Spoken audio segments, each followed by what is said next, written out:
ഒരു തെറ്റും ചെയ്തില്ലെങ്കിലും കള്ളക്കേസിന്റെ പേരിൽ സർക്കാർ വിരുദ്ധമായി നടന്നു എന്ന ആരോപത്തോടെ കുറേ ദിവസം ജയിലിൽ കഴിഞ്ഞ രാഹുൽ ഈശ്വർ എന്താണ് പറയുന്നത്? നിങ്ങളൊന്ന് കേട്ടുനോക്കൂ. കേരളത്തിലും പൊതുവെ ഇന്ത്യത്തിലും സത്യവും ന്യായവും നിഷ്പക്ഷമായി പറയുന്ന ആൾക്കാരെ കള്ളക്കേസിൽ ജയിലിലടക്കുന്ന പരിപാടി നടന്നുകൊണ്ടിരിക്കുകയാണ്. ഇത് ശരിയാണോ? ഒരിക്കലും ശരിയല്ല.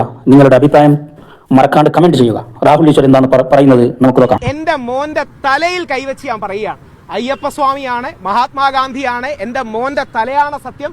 ഈ പറഞ്ഞത് 100% സത്യമാണ്. ഈ പറഞ്ഞതിൽ 0.1% പോലും ഞാൻ കള്ളം പറഞ്ഞിട്ടില്ല. എന്തിനാ ഫൈറ്റ് ചെയ്യുന്നതെന്ന് അറിയാമോ? നാളെ ഇവനെ പോലുള്ള നമ്മുടെ ആൺകുട്ടികൾ വളർന്നു വരുമ്പോ അവരെ കള്ളക്കേസിൽ കുടുക്കി അറസ്റ്റ് ചെയ്യരുത്. നിങ്ങളുടെ മകനെ അറസ്റ്റ് ചെയ്യരുത്, നിങ്ങളുടെ സഹോദരനെ അറസ്റ്റ് ചെയ്യരുത്. നമ്മുടെ അച്ഛനെയും നമ്മുടെ സഹോദരനെയും നമ്മുടെ മക്കളെയും കള്ളക്കേസിൽ കുടുക്കി അറസ്റ്റ് ചെയ്യരുത്.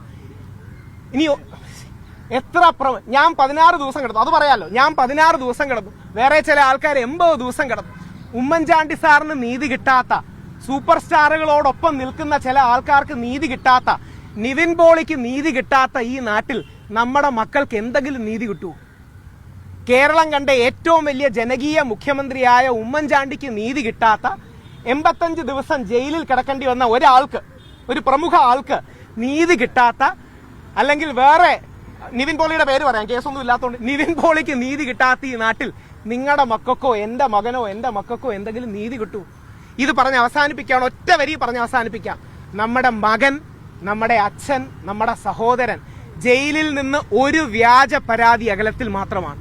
നമ്മുടെ അച്ഛൻ, നമ്മുടെ മകൻ, നമ്മുടെ സഹോദരൻ ജയിലിൽ നിന്ന് ഒരു വ്യാജ പരാതി അകലത്തിൽ മാത്രമാണ്. ഈ 16 ദിവസവും കിടന്നപ്പോ എനിക്ക് ഒരൊറ്റ സന്തോഷം ഉണ്ടായിരുന്നു, അത് പിടിച്ച് ഉള്ളത്. മോനെ അത് എന്താന്ന് പറ, സ്കൂളിൽ പറഞ്ഞ എന്താന്ന് പറ.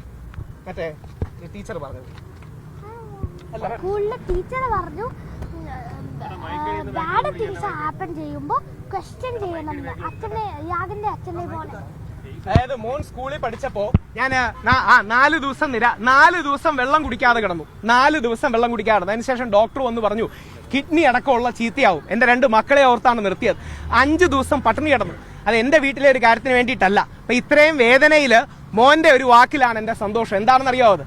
അവന്റെ സ്കൂളിൽ സോഷ്യൽ സയൻസ് ടീച്ചർ ക്ലാസ്സിൽ വന്ന് പഠിപ്പിച്ചവൻ പറഞ്ഞു, നിങ്ങളുടെ കൂടെ ഉള്ളവർക്ക് ബാഡ് തിങ്സ് ഹാപ്പൻ ചെയ്യുമ്പോൾ, ചീത്ത കാര്യങ്ങൾ സംഭവിക്കുമ്പോൾ നിങ്ങൾക്ക് എന്ത് ചെയ്യണമെന്ന്?